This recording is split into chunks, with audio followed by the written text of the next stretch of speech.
ladies and gentlemen, welcome to Michie Stadium here at West Point. Please welcome the United States Military Academy Class of 2017.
Ladies and gentlemen, please welcome the 59th Superintendent of the United States Military Academy, Lieutenant General Robert L. Caslen, Jr.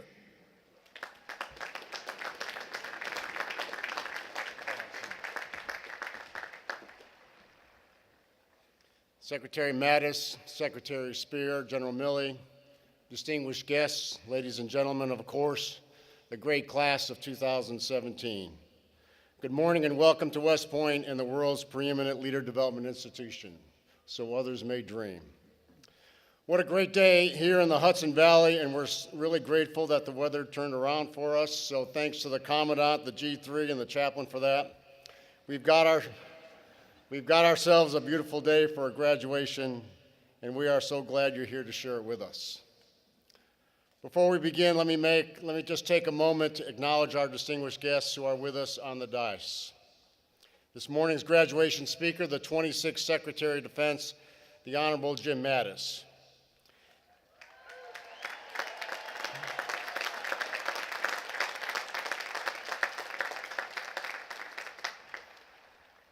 Also, the Honorable Robert Spear, Secretary of the Army.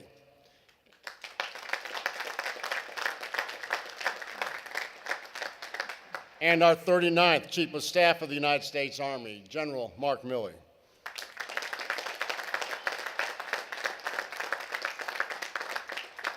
I would also like to acknowledge the 4 members of the class of 1967 who are with us as bar pinners, who have been previously introduced. It's an honor to have you with us.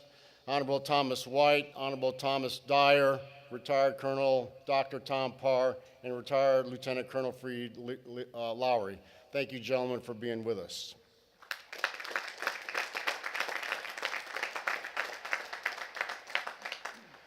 I want to take a moment and extend a special welcome to the parents, the grandparents, families, and friends of our graduates, and to say thank you.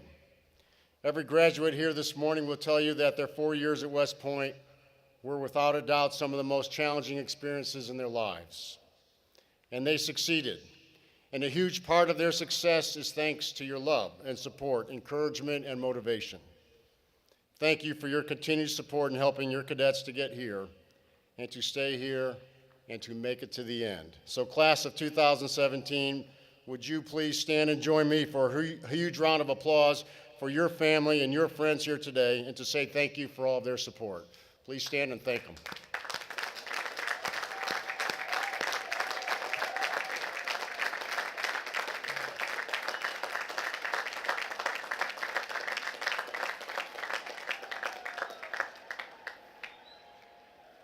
All right, take your seats, please. Class, be sure to thank them again after the ceremony. And consider this my final order to you as your superintendent. Write to your parents, call them, email them, FaceTime them, or Skype them. Whatever you do, stay in touch with them. They'll continue to be a source of support and encouragement for you as you leave and head out into the field. And Mom and Dad, you heard it firsthand as one of their last orders, so feel free to remind them of it often. To the great class of 2017, about 4 years ago, you first arrived here from all corners of the country to begin your journey towards becoming officers in the world's greatest army. That first day, I'm sure, seemed like a blur, having mere moments to say goodbye to your parents and families, getting rushed off to get your hair cut, your uniforms, gear issued, marching from place to place, trying to stay in step, constantly being yelled at while trying to figure out this whole cadet in the red sash thing. While all that was going on, I had the honor to come in as your superintendent, and like yourselves, I didn't really know any of you.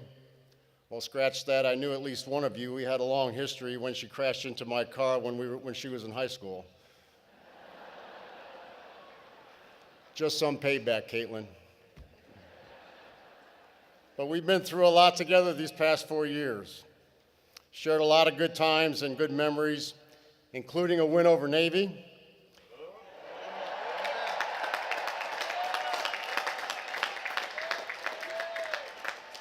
And just as I get the bragging rights to be the first Sup in 15 years to preside over a victory over Navy, you too get bragging rights as well, and let me encourage you not to be bashful.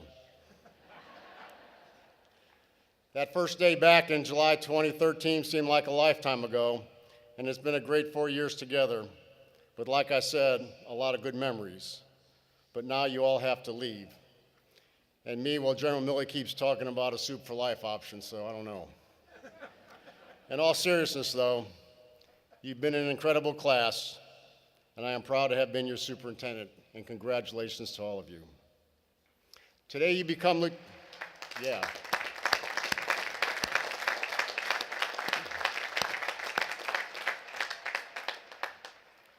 Today you become lieutenants in an Army that is the best trained, the best equipped, and battle-hardened for more than 15 years of battle. And today you have also become members of the profession of arms, servants of the nation, and of course, members of the Long Gray Line. This year marks the 100th anniversary of the United States' entry into World War I, then known as the War to End All Wars. As a result of the buildup of troops and the great need for officers, West Point's class of 1917, 100 years ago, graduated more than a month early, also with the class of 2018. I'm sorry, the class of 1918. Trying to make them feel young. But those graduates would not only fight on the battlefields of France, but they would also stand against the aggression of the Axis powers during World War II, and they would also lead soldiers in Korea. 50 years later, as America's buildup of troops in Vietnam continued, most of the 583 graduates of the class of 1967 would find themselves headed overseas to lead American soldiers in conflict. They would not only fight communist aggression in Vietnam, but they would also stand in the gap against the Soviet Union during the Cold War and see action in Panama, Bosnia, and the Middle East. Like the class from a half century before them, and all those in between, many would go on to lead our Army, our armed forces, and even our nation. And as you prepare to graduate and take your place in the Long Gray Line, you are now forever connected to these and the countless thousands of other graduates who have come before you, all of whom share the one thing in common: they did not know what history would demand of them, nor where history would take them, but each of them rose to the challenge and answered their nation's call when their nation needed them the most. When you came to West Point in the summer of 2013, our nation was still at war. Each of you knew that when you graduated, you would likely be sent into harm's way to lead complex and uncertain operating environments around the globe. But despite those dangers and challenges of an uncertain world, you chose to come here with the deep desire to serve, to stand for something much larger than yourselves. Like those from past generations, you chose to stand in the gap and protect and defend our nation and our way of life from all that would threaten it. So today we pass the torch of leadership to you, the class of 2017. In a little while, you'll take an oath to support and defend the Constitution and go forward to lead our Army with honor and distinction. And like all classes before you, you are ready to face the challenges that await you. You too will respond to the call of duty. You too will stand in the gap between the evil that's out there and the security of our nation and the American people. You have the complete trust and confidence of everybody here at West Point, as well as all of America.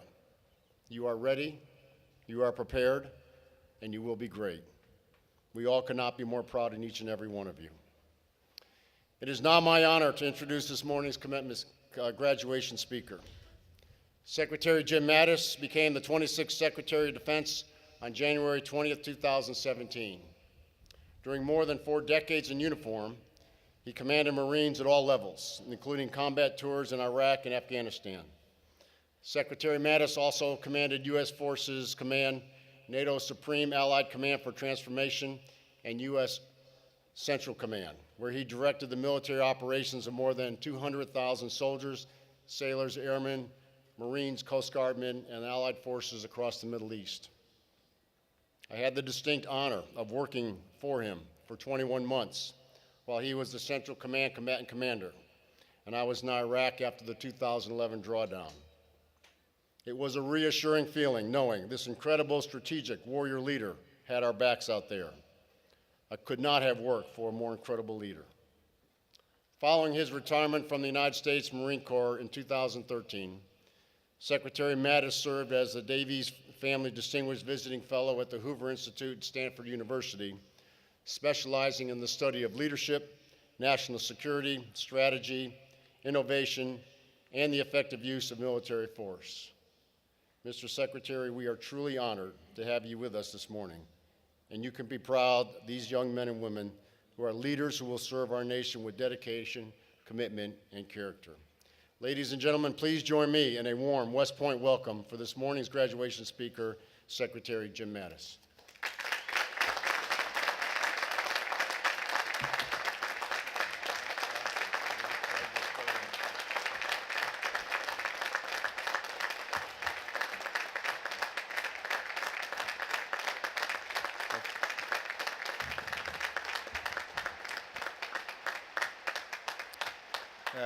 Thank you. Thank you, distinguished guests, ladies and gentlemen. What a day. As the chaplain put it, what a happy day for our graduates here this morning, for the families that have nurtured them and raised them to take on these challenges, certainly for these over to your left flank here, the ones who want to be graduating, and for the class of 2018, you're not getting out a month early. By golly, if this class had to go through the full course of difficulty, so will you. But it's also a great day for the U.S. Army, General Milley, to have this reinforcement secretary coming into the Army. And it's a great honor, ladies and gentlemen, for me to be here today at West Point. It's one of the foundational keystones of our nation. And to join you on behalf of our Commander-in-Chief, President Trump, to pay his respects and the respects of the American people to the Military Academy class of 2017. I would never have imagined, ladies and gentlemen, that when I joined the military at age 18, that I'd be standing here, nor can you graduates anticipate where you'll be many years from now.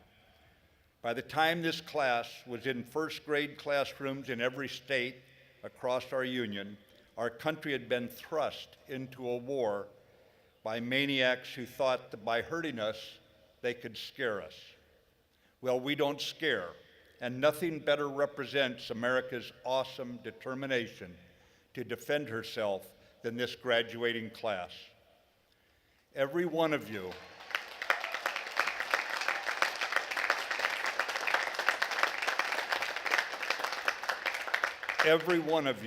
could have opted out. You'd grown up seeing the war on round-the-clock news. There was no draft. Colleges across this land would have moved heaven and earth to recruit you for schools that would never make such demands on you as West Point.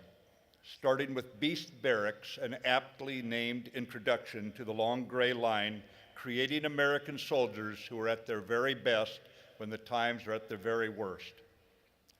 Today, in honoring you graduates and celebrating your achievements and giving thanks for your commitment, we can see clearly your role in our world. You graduate the same week that saw the murder of 22 innocent young lives. Manchester's tragic loss underscores the purpose for your years of study and training at this elite school. For today, as General Caslen said, you join the ranks of those whose mission is to guard freedom and to protect the innocent from such terror. The innocent noted in your class motto, so others may dream. We must never permit murderers to define our time or warp our sense of the normal.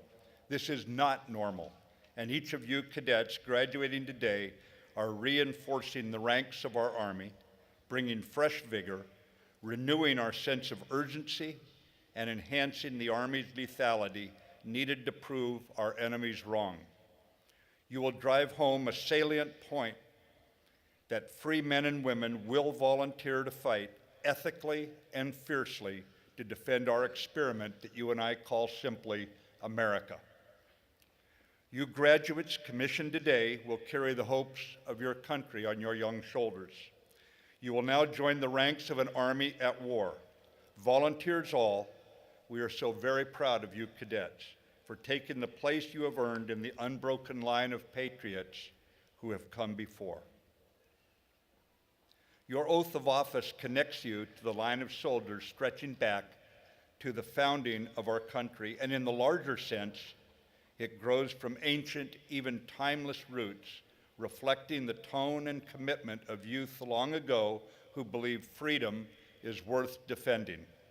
In terms of serving something larger than yourself, yours is the same oath that was taken by the young men of ancient Athens. They pledged to fight for the ideals and sacred things of their city, to revere and obey the city's laws and do their best to incite a like respect in others, and to pass on their city-state far greater and more beautiful than they had received it. In that sense, it is fitting the cadet cover you wear today for the last time features the helmet of the Greek goddess Athena, echoing respect of the civic duty that's found in a democracy and in a nation, in President Lincoln's words, of the people, by the people, for the people. After 4 years at West Point, you understand what it means to live up to an oath. You understand the commitment that comes with signing a blank check to the American people, payable with your life. My fine young soldiers, a few miles northwest of Washington, D.C., where I work today, at Antietam Battlefield Cemetery is a statue of a Union soldier standing at rest and overlooking his comrades' graves. It is inscribed with the words, "Not for themselves, but for their country." How simple that thought. So long as our nation breeds patriots like you, defenders who look past the hot political rhetoric of our day and rally to our flag, that Army tradition of serving our country will never die. To a high and remarkable degree, the American people respect you. We in the Department of Defense recognize that there are a lot of passions running about in our country, as there ought to be in a vibrant republic. But for those privileged to wear the cloth of our nation, to serve in the United States Army, you stand the ramparts. Unapologetic, apolitical, defending our experiment in self-governance, and you hold the line. You hold the line. Thank you.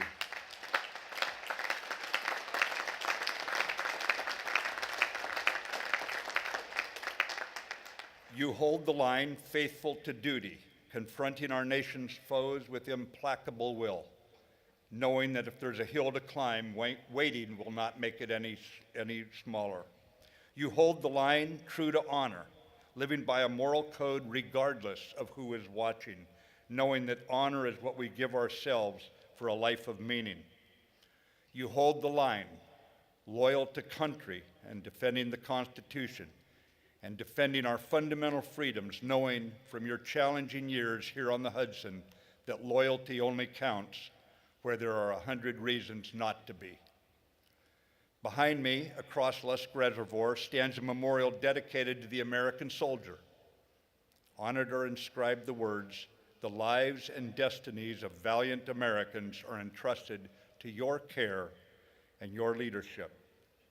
You have been sharpened through one of the finest educational opportunities in America, given to you by the American people via General Caslin's superb faculty, who expect admirable leadership by example from you as soldier leaders. My view of a great leader is the player coach. We need coaches, men and women who know themselves, who take responsibility for themselves, coaching their soldiers to be at the top of their game. Every soldier in your platoon will know your name the day you step in front of them. Your responsibility is to know them. Learn their hopes and dreams. Teach them the difference between a mistake and a lack of discipline. If your troops make mistakes, look in the mirror and figure out how to coach them better. And while we will never tolerate a lack of discipline in the U.S. Army, we must not create a zero-defect environment, because that would suffocate initiative and aggressiveness, the two attributes most vital to battlefield success. In leading soldiers,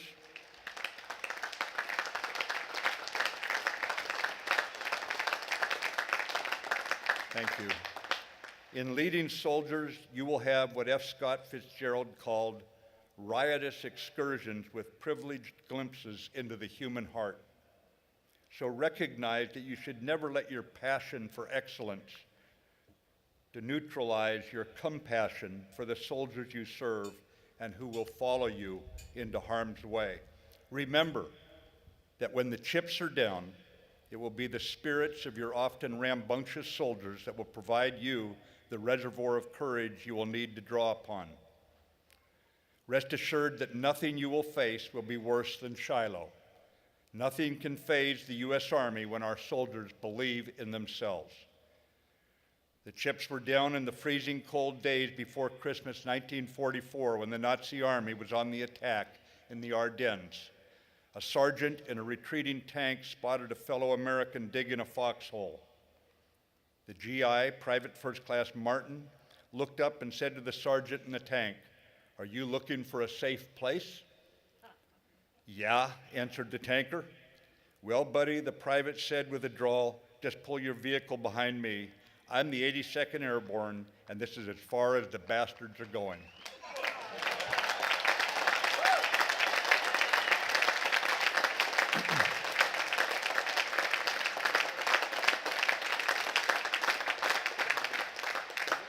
And that is the Army that is being entrusted to your care. On the battlefield, my fine young soldiers, no one wins on their own. Teams win battles, and if you can win the trust and affection of your soldiers, they will win all the battles for you. If you wish to be a credit to our nation and to your family, you must carry West Point's ethos everywhere you go and practice every day the integrity that builds your character. For when destiny taps you on the shoulder and thrusts you into a situation that's tough beyond words, when you're sick and you've been 3 days without sleep, when you've lost some of your beloved troops and the veneer of civilization wears thin, by having lived a disciplined life, you'll be able to reach inside and find the strength that your country is counting on. Now, you are privileged to be embarking on this journey because you're going to learn things about yourself that others will never know. And we can all in this stadium today see the storm clouds gathering. Our enemies are watching. They are calculating and hoping America's military will turn cynical, that we will lose our selfless spirit. They hope our country no longer produces young people willing to shoulder the patriot's burden, to willingly face danger and discomfort. By your commitment, you will prove the enemy wrong, dead wrong. We Americans are not made of cotton candy. You're a U.S. soldier.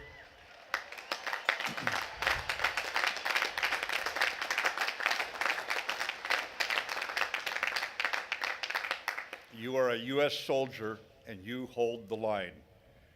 The class of 2017 now joins an army that left bloody footprints at Valley Forge, an army that defeated the Nazis' last gasp at Bastogne.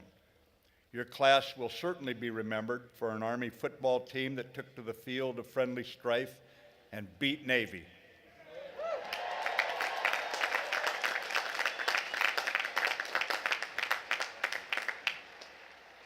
But you will also be remembered for the history that you're about to write.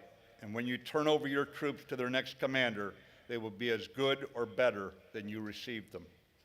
Now, I may not have had the pleasure of knowing each of you personally, but I have very high expectations of you. Your country has very high expectations of you. And we are confident you will not let us down, because while we may not know you personally, we do know your character, West Point character. So fight.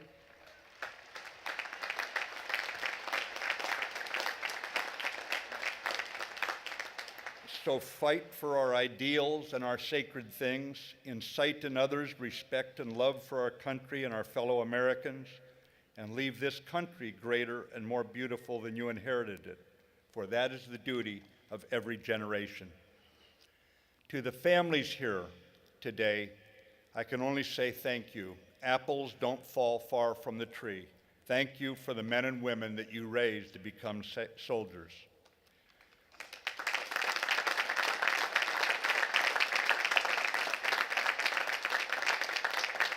And thank you to old shipmate General Caslin and your team who coached these members of the Long Gray Line. They will write the Army's story, and in so doing, they will carry your spirits into our nation's history. For duty, for honor, for country, hold the line. Congratulations, class of 2017.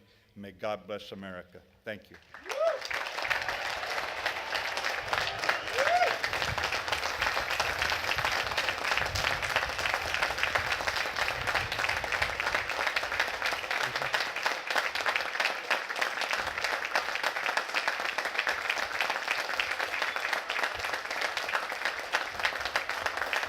So on behalf of the class of 2017, I'd like to present you with this cadet saber as a small token of our appreciation. Looks like a fine weapon. Damn fine one, sir.